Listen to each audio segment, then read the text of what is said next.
What's up, fantasy managers? Welcome back to another episode of the First Pitch Podcast brought to you by PitcherList.com. My name is Jake Crumpler, and I'll be your host for this edition of the podcast. You can follow me on Twitter at Jake Crumpler, and you can find all of my work at CrumplerBaseball.com. Let's dive into everything baseball related from Sunday, June 29th.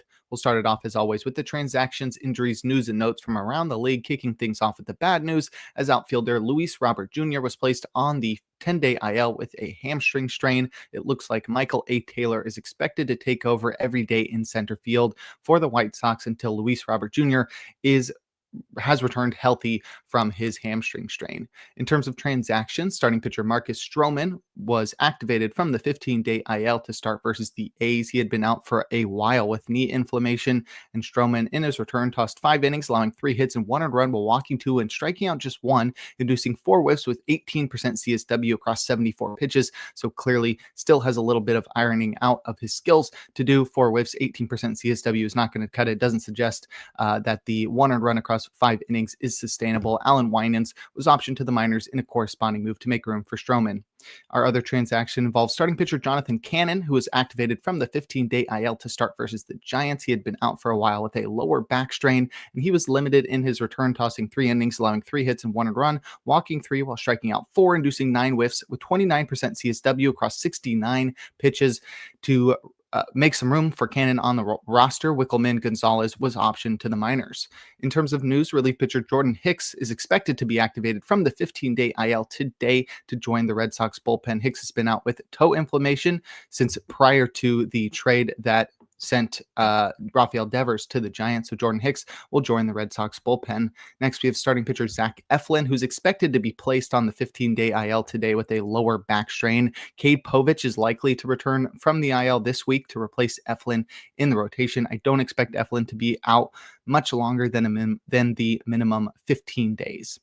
Next, outfielder Jurickson Profar is expected to be reinstated from the restricted list on Wednesday. Profar has been suspended for the first 80 games of the season after testing positive for performance-enhancing drugs, so his playing time in Atlanta still remains unclear. He could platoon in left field with Alex Verdugo, that is, but Profar is a switch hitter, so limiting him to just facing left-handers seems counterintuitive to one of the things that makes him a valuable player, but we'll see what the Braves decide to do with Profar and whether or not he's worth rostering in fantasy, because last year was clearly an outlier for the outfielder.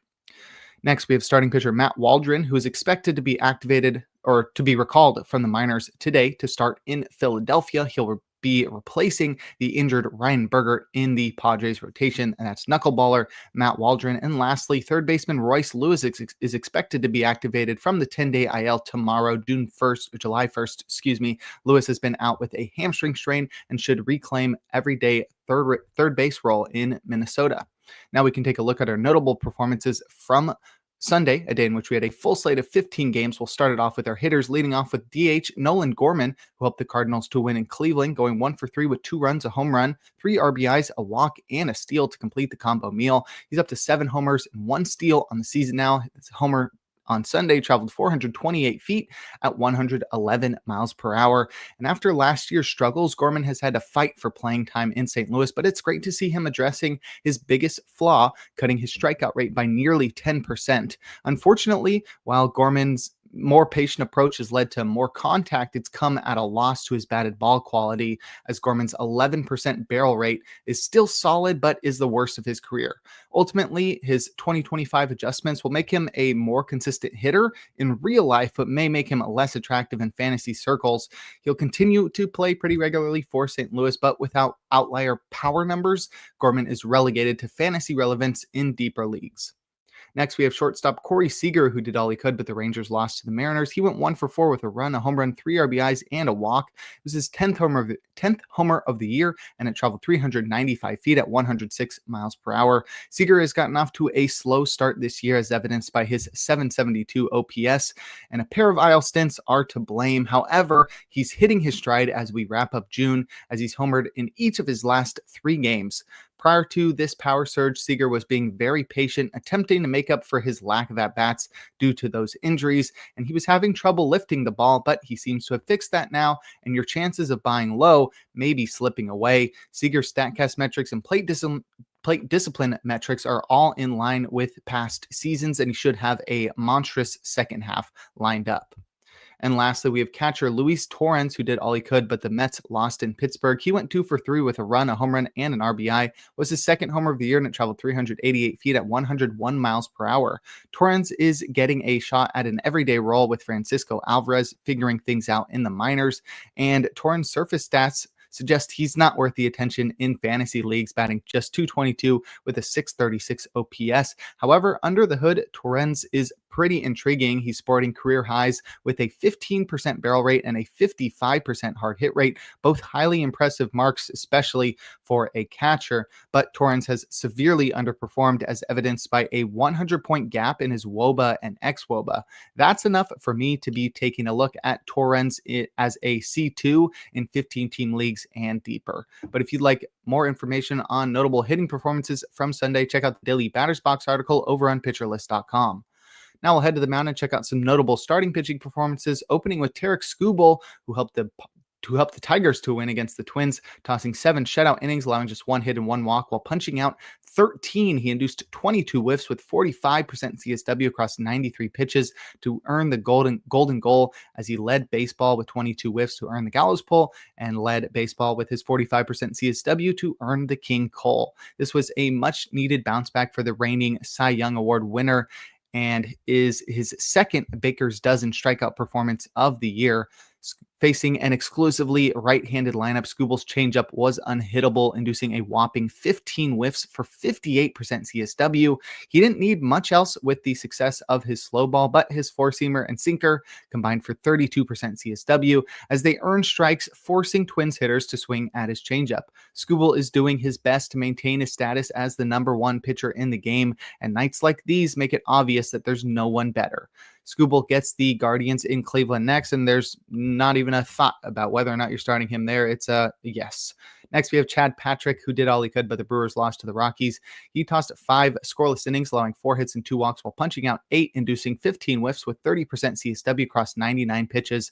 And Patrick continued his fantastic debut campaign. He's got a 3.51 ERA and a 1.32 whip so far, taking advantage of Rocky Road on Sunday to turn in 5 shutout frames, and has now struck out at least 8 batters in 3 of his last 4 starts after failing to do so in any of his first 13 starts. And that sort of suggests a higher ceiling for Patrick, who seemed to be more of a Toby, where he's been pitching solidly but not a lot of strikeouts. Now we're finally seeing those strikeouts come in and making him seem really legit. His slider cooked in this one, inducing 7 whiffs with 42% CSW.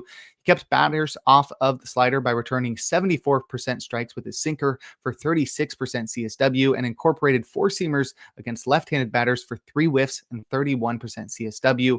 Patrick's cutter failed to consistently find the zone or induce weak contact, which led to his inefficiency in this one, as he made it through just 5 frames. But we'll take this all day, and we'll keep rolling with Patrick as he gets the Marlins in Miami next.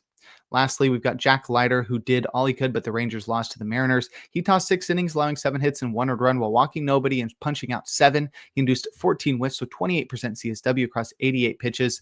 And it hasn't been an incredibly successful sophomore campaign for Leiter, but he continues to improve, setting a career high with his 7 punchouts on Sunday, most of which came on his slider, which he deployed glove side against righties effectively for 5 whiffs and 32% CSW, while Leiter's curve was located downstairs beautifully, returning 4 whiffs and 40% CSW. Leiter's fastball was chucked down the middle far too often, leading to 13 foul balls and 10 balls in play, and he could really benefit from improving his locations on the pitch, and it would pair perfectly with his breakers upstairs. It's got great shape as well to be a pitch to go for the Blake Snell blueprint, but until then, Leiter is a cherry bomb with a shag rug and is difficult to trust, especially with the Padres in San Diego up next.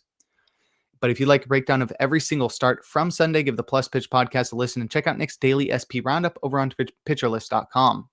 Now we'll head to the bullpen and check out some notable relief pitching performances, starting with the guys who got saves. Jeff Hoffman recorded his 18th save as he struck out the side in order. Matt Strahm pitched a scoreless 9th for his 5th save. Orion Kirkring pitched in that one. He had a scoreless 8th for his 12th hold. Josh Hader recorded his 23rd save, which is the American League leading total and is tied for the MLB lead as he pitched a perfect ninth on Sunday. Mike Vassell pitched a hitless 5-out save, his second save of the year. Grant Taylor had a 2-inning save on Saturday, so he was resting on Sunday. Tyler Kinley pitched a perfect 11th for his third save. Seth Halverson pitched in that one as he tossed a scoreless ninth in a tie game. And lastly, Ronnie Henriquez pitched a perfect ninth for his third save.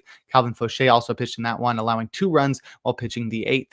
In terms of closers to pitch outside of save situations or below their saves, Emmanuel Clase pitched a perfect ninth down by 7. He hadn't pitched since Wednesday, and the Guardians are off today. Felix Bautista served up a solo shot while pitching the ninth with a 5-run lead. He last pitched on Tuesday, so this was a maintenance outing for the righty. Aroldis Chapman pitched a perfect ninth down by 2. He hadn't pitched since Tuesday either. Raisel Iglesias pitched a perfect ninth with a 1-run deficit, and the Braves are off today, so it sort of makes sense that he got a little bit of work in. Emilio Pagan pitched a hitless ninth down by 1 and earned his first win when the Reds walked it off in the bottom half against Robert Suarez, who surrendered 2 runs on 4 hits to blow his third save and take his 4th loss. Trevor McGill served up a game-tying home run in the 9th to blow his first save, but then stayed out for the 10th, where he allowed another run. The Brewers would go on to lose that one in 11. Kenley Jansen allowed a run in the 9th to blow his first save, and the Angels would lose that one in 11. And lastly, Kyle Finnegan pitched 3 hitless innings across the 9th, 10th, and 11th to earn his first win. You rarely see a closer toss 3 innings. But if you'd like more information on relief pitchers, check out Rick Graham's weekly articles over on PitcherList.com. And before we look forward to today's games, we're going to take a quick break. Now we'll look forward to Monday, June 30th, a day in which we'll have just 8 games on the slate. My matchup of the day is Garrett Crochet versus Chase Burns. I dare you to find a more exciting matchup. Both of these guys are flamethrowers. Excited to watch Crochet continue his incredible season, and excited to see Burns continue the exciting start to his career. In terms of probable stars, we've got 7 guys in the auto starts tier, including Crochet. We've also got Logan Webb in Arizona and Carlos Rodon in Toronto. In terms of probables, or in our probably starts here, we've got 6 guys, and that's where we'll find our streamer of the day in Jacob Lopez as he gets the Rays in Tampa Bay. Lopez has been on fire recently, has got great locations, and definitely has a funky delivery that should be able to find success against the Rays. I'd also keep an eye out for Ryan Nelson versus the Giants. His fastball has been great recently. All he needs is a secondary pitch to find some strikes, and he'll find success on Monday. In terms of hitter suggestions, I go for Jose Iglesias versus Zach Wheeler in Citizens Bank Park. He's batted .417 with a .917 OPS in 12 career at-bats against Wheeler. I'd also look at Vladimir Guerrero Jr. versus Carlos Rodon in Rogers Center. Vladdy has batted .667 with a homer and an .1816 OPS in 12 at-bats against Rodon. Adolis Garcia versus Trevor Rogers in Globe Life Field is another one. Garcia's batted .444 with a homer and a .1333 OPS in 9 at-bats against Rogers. And lastly, I'll look at J.P. Crawford versus Michael Wacha in T-Mobile Park. Crawford has batted .357 with a homer and a .1081 OPS in 14 at-bats against Wacha. And I will close things out with our relievers to watch. Just one today. Robert Suarez has pitched on back-to-back days, but so have both Jason Adam and Adrian Morejon. So expect Jeremiah Estrada to be the top option for a save on Monday for the Padres. But that'll do it for today's episode of the First Pitch Podcast. Make sure to head on over to PitcherList.com to check out all of the great articles and features we have on the site. Sign up for PL Plus or PL Pro to gain access to the Discord and to support the Pitcher List staff. You can follow me on Twitter at Jake Crumpler. Tune in live on YouTube tomorrow and every day for a new installment of the podcast. And make sure to enjoy the day as we are blessed with another day of baseball.